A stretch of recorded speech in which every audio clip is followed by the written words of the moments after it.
I guess I would tell him I did it. I mean, I started a company when I was 22 years old. Didn't know what the hell I was doing, but you just got to start somewhere and do it.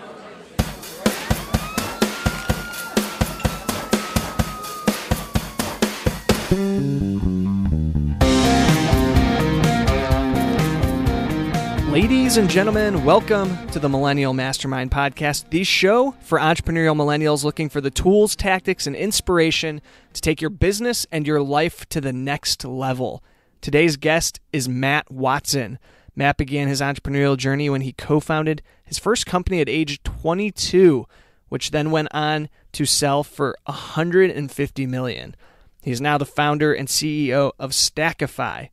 In this episode, we discuss Matt's entrepreneurial story, what made his first startup so marketable, what to look for in a co-founder, and his advice to aspiring entrepreneurs.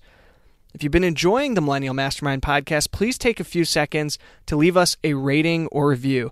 If you do, and you include the name of your business, side hustle, podcast, or anything of that nature, I'll be sure to give you a shout out here on the show. Speaking of which, thank you to Jessica for the recent 5-star review. She's been listening to this show for just over a month now and started it all the way back at the beginning. She had to work her way through some of that rusty old content that, you know what, I am proud of because, as we say on this show quite often, it is a journey and it is just a process of growth. So thank you, Jessica, for that kind review, and we love having you here. So without further ado, please give it up for Matt Watson. Matt Watson, welcome to the show, my friend. Hey, how's it going? Excellent. I'm excited for this episode. You've got a pretty cool story of what I know of it, so I'm excited to dive into it further, learn more about the ups and downs of your entrepreneurial journey, which I think, based on everything I know, has a lot of ups, but I know that there's always struggles and challenges to be overcome, so pretty interested in diving into that. But just for the audience's benefit, would you mind giving a brief background on yourself and kind of how you ended up to where you are today, sitting as the founder and the CEO of Stack Phi? Yeah, absolutely. So I'm 37 today, but my first company I started, I was 22, which was VinSolutions. But even before that, I was always kind of had an entrepreneurial spirit. My parents were entrepreneurs. They sold stuff at stores and flea markets and stuff like that. And so I grew up in that environment and just always wanted to be an entrepreneur and have my own business. And my first company I started, VinSolutions, was really sort of an accident. I was the technical co-founder. Somebody else really had the idea and they were just looking for help. And I was the software developer that he randomly found that was able to help him make it all work. Very interesting. So once he kind of came across you, what was your guys' journey like to get that off the ground? How long was that process from when you came onto the team to once you were a live company? Well, the original idea was being able to take photos of cars for car dealers and upload them to the internet, along with things like pricing and stuff like that, which seems like such a simple thing. But back then, this was 2003, digital cameras were not a very common thing. They were very expensive. iPhone didn't even exist, all that sort of stuff. So it started as a simple idea. He had some kind of customers that used it right away. So the business made money, within the first 3 or 4 months or something. But it just kind of slowly grew over the first couple of years. We thought we had this giant partnership and we were going to be like thousandaires or something. So we messed around with that for a while. That partnership never went anywhere and just kept building the product and improving it. And eventually, I was able to quit my full-time job and do it full-time. I think it was a year or two later till I was able actually to do that. So it was kind of work 40 hours a week and then go home and work another 80 hours a week or whatever, trying to make it work. And the company never had any investors. It was all bootstrapped. So we just kind of slowly grew it as we could to start out. Nah, I like that you bring that up because I think a lot of us are familiar with the grind of having your day job and then working on something on the side, having that side hustle and getting that going. So it's always encouraging to hear that somebody who's experienced as much success as yourself went through that same process, had that same journey to get to the point where eventually you can leave your job and focus on that thing full time. I know another skill set of yours is in the marketing realm with things like SEO and content marketing. To me, that seems like a very different part of the brain that you have to exercise from software development. So where did you pick up that skill set along the way? Well, so part of that came actually when I was even younger. I was like 18, 19 years old. I got into this like multi-level marketing business that sold like online vitamins or supplements. And so I had like a little website and I optimized it for SEO and I was trying to rank well for different things to try and sell these stupid vitamins online. And I used to send email and spam people and stuff, and it was, looking back, it was totally stupid. But so I did some of this stuff then, became kind of familiar with digital marketing. But at VinSolutions, so I was there for 8 years. I kind of led up all of our website stuff and online marketing, digital marketing, and I was kind of a thought leader in the industry, and so I would write blog posts and stuff like that, and was always trying to create backlinks to our website and improve our rankings, and have just always done that forever. So just something I've always been really familiar with. So at your 8 years at VinSolutions, it, I believe, correct me if I'm wrong, but culminated with an exit with selling the company for somewhere around 150 million. Is that correct? Yeah, that's right. Yeah. So what do you think made it so successful in that 8 year span? And that is pretty quick to build a company up to be able to sell it for that amount. So congratulations to you and your partners, but would love to hear kind of what you think set it apart and made it so marketable.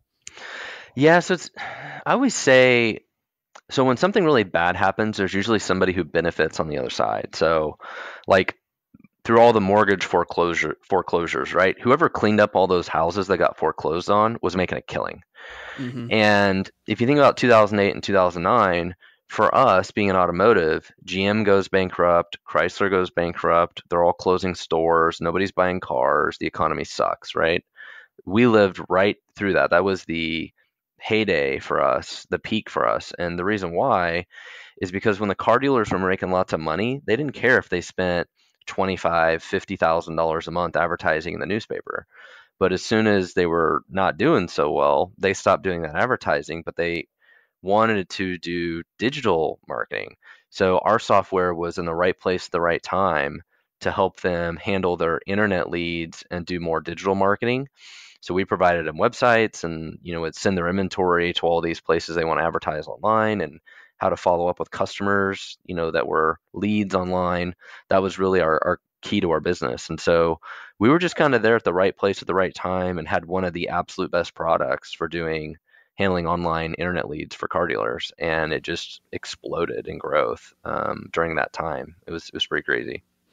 There you go. So just a product of making sure that you had the right software, everything in place, so that when that opportunity did arise and those years did roll around, you were in position to be the market leader there.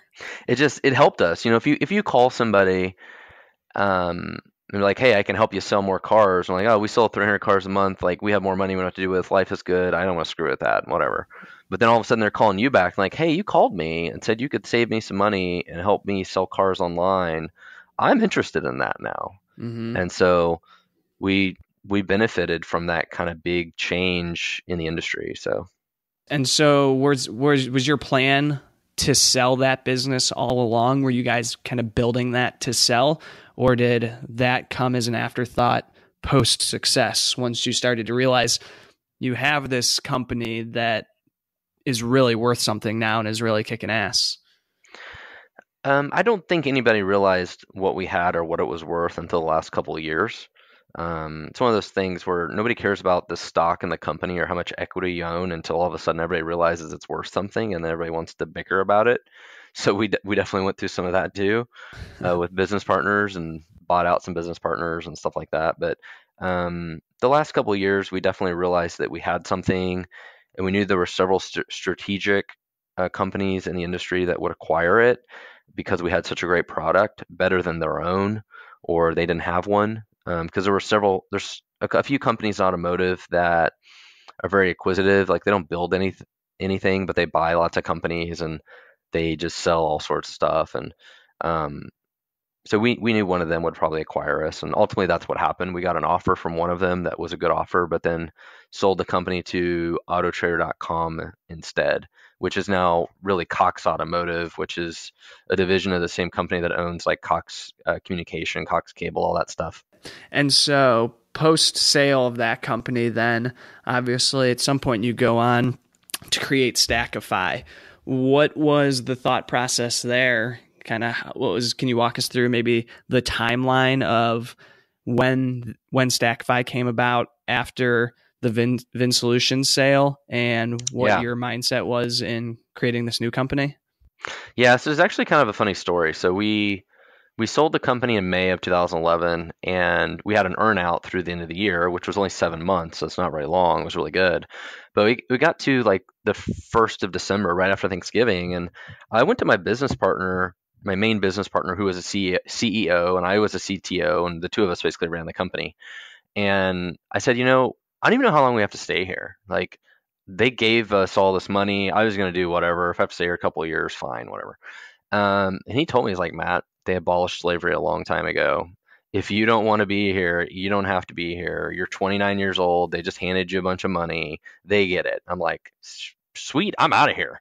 And so immediately started kind of thinking about what am I going to do next. And Stackify immediately is what really piqued my interest. And the reason why is so Stackify is a product for application performance monitoring. So really what that means is our customers are software developers. And if you've ever used any software before, you know it sucks and it's slow and it has errors and it never works right. And basically we provide tools to help developers know when that happens and troubleshoot those problems, find them, fix them, that sort of stuff.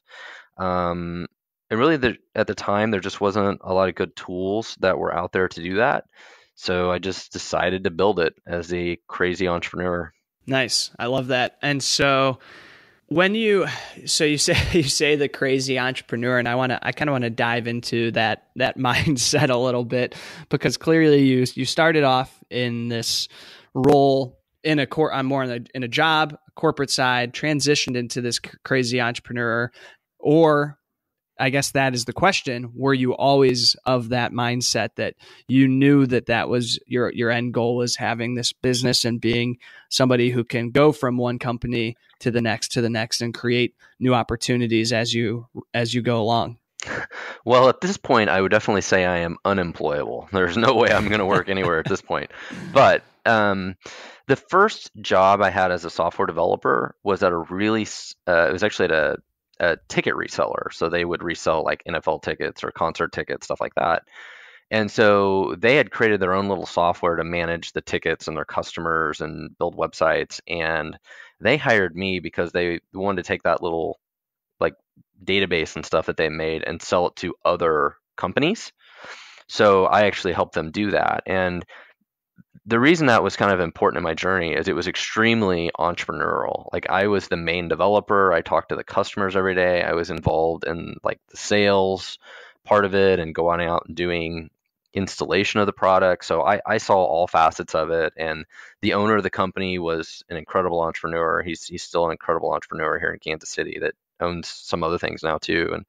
And I really learned a lot about business software and everything from working there. I think that was a huge impact on me. And do you think, coming from that software developer background, are there any skill sets that you learned as your time as a developer that translated into business ownership, that may be something unique that you brought to the table, maybe a unique perspective or just a different way of thinking about things?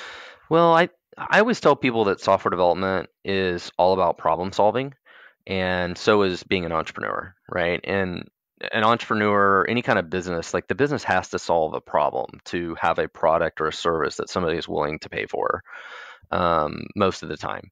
And that's really what software developers do as well, is they're trying to solve problems, make things more efficient, learn something about some data, whatever it is. And so that kind of problem solving mentality has always been, part of my personality. So I'm just the kind of person that looks at things and looks at it differently than everybody else and can see how to improve it or how to change it.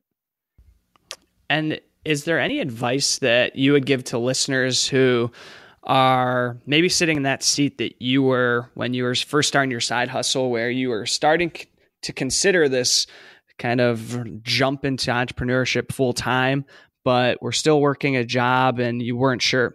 Maybe you were sure, maybe you knew right from the get-go, but you were trying to decide if that was the right move for you?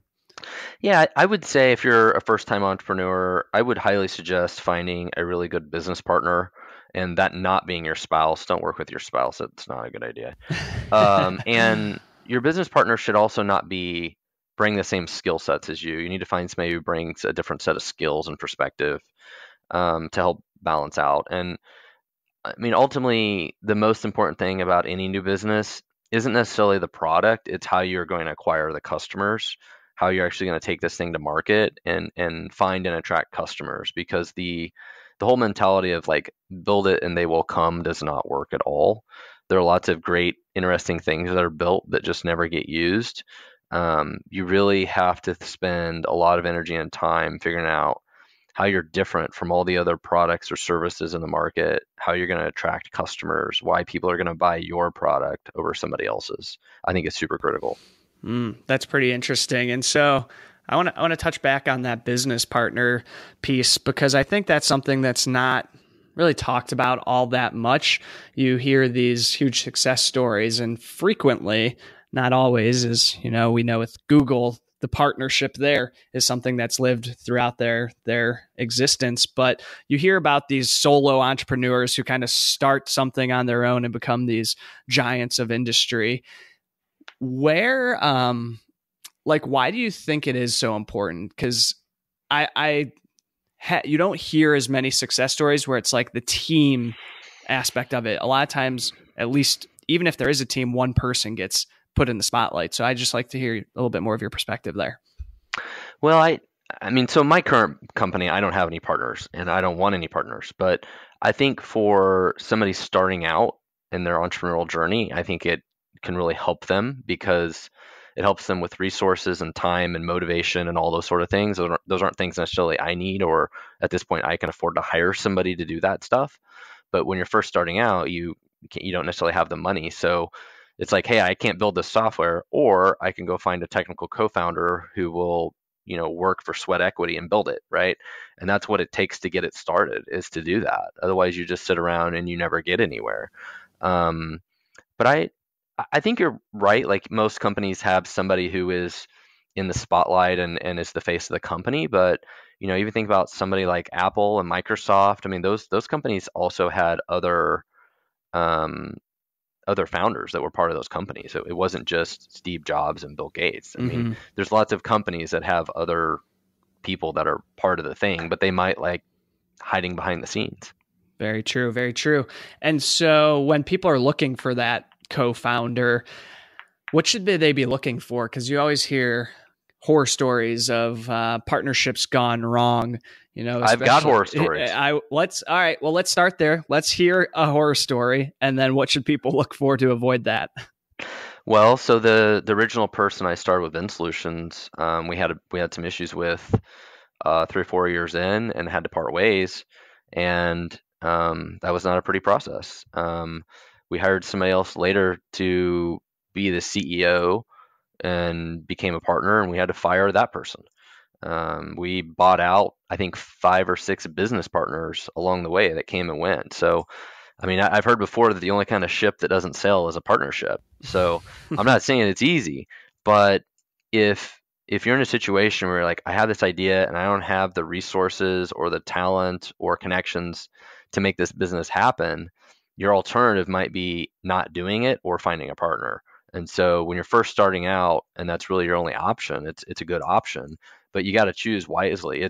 We always joke, it's not really joke, but it's easier to get a divorce than it is probably to fire a business partner.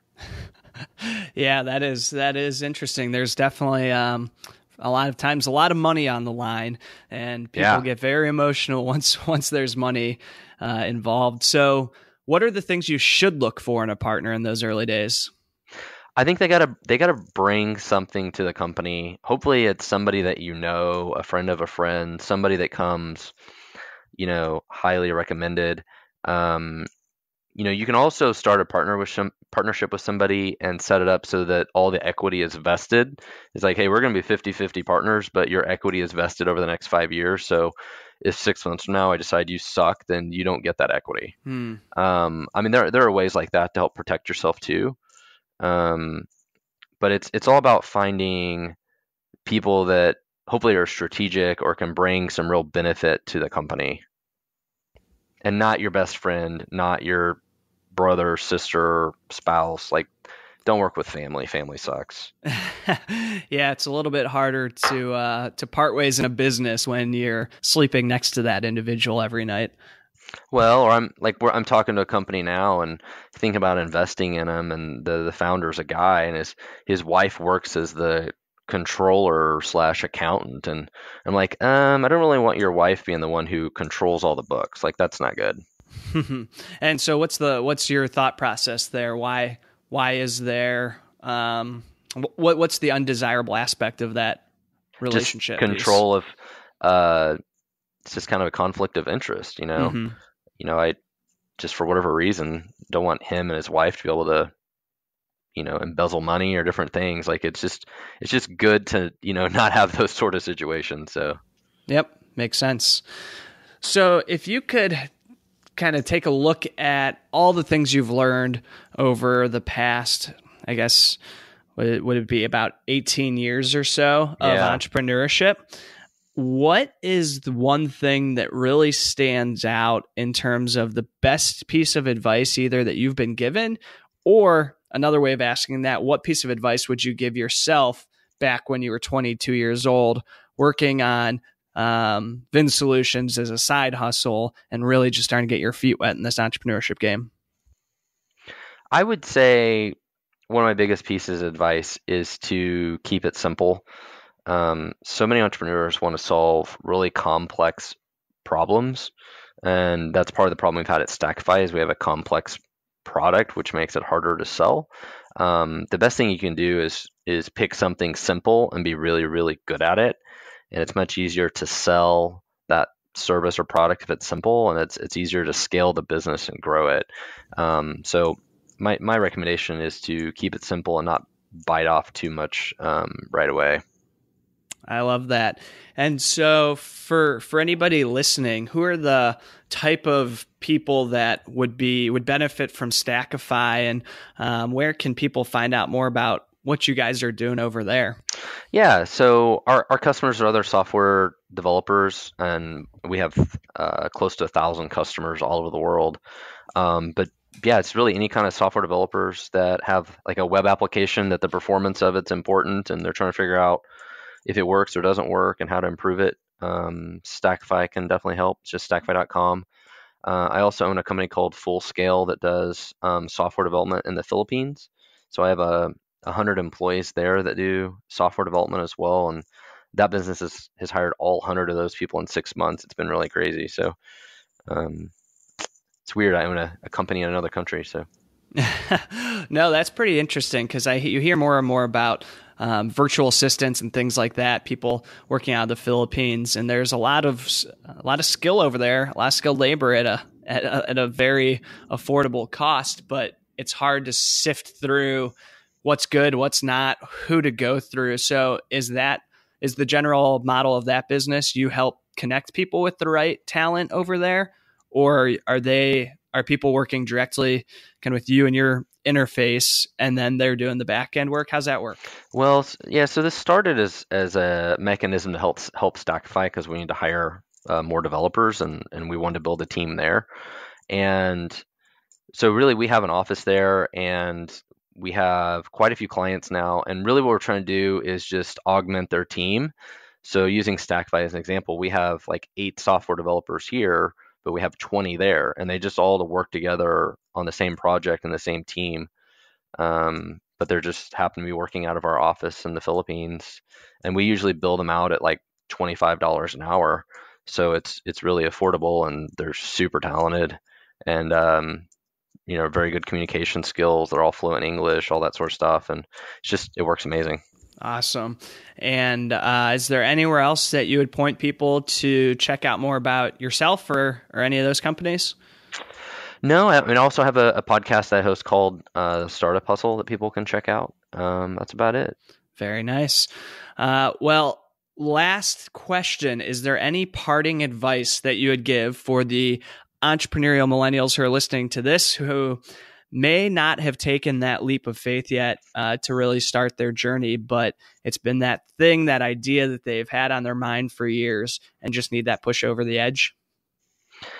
I guess I would tell them I did it. I mean, I started a company when I was 22 years old. Didn't know what the hell I was doing, but you just got to start somewhere and do it. Stop making excuses. I love it. All right. That's great advice, everybody. Stop making excuses and let's fucking get this thing going. Matt, thanks so much for taking the time to join. I'm glad it worked out to have you on the show. Love your background, love your journey. And I think that there's a lot of nuggets in there that we can take away from this. So appreciate your time, my brother. Yes, thank you.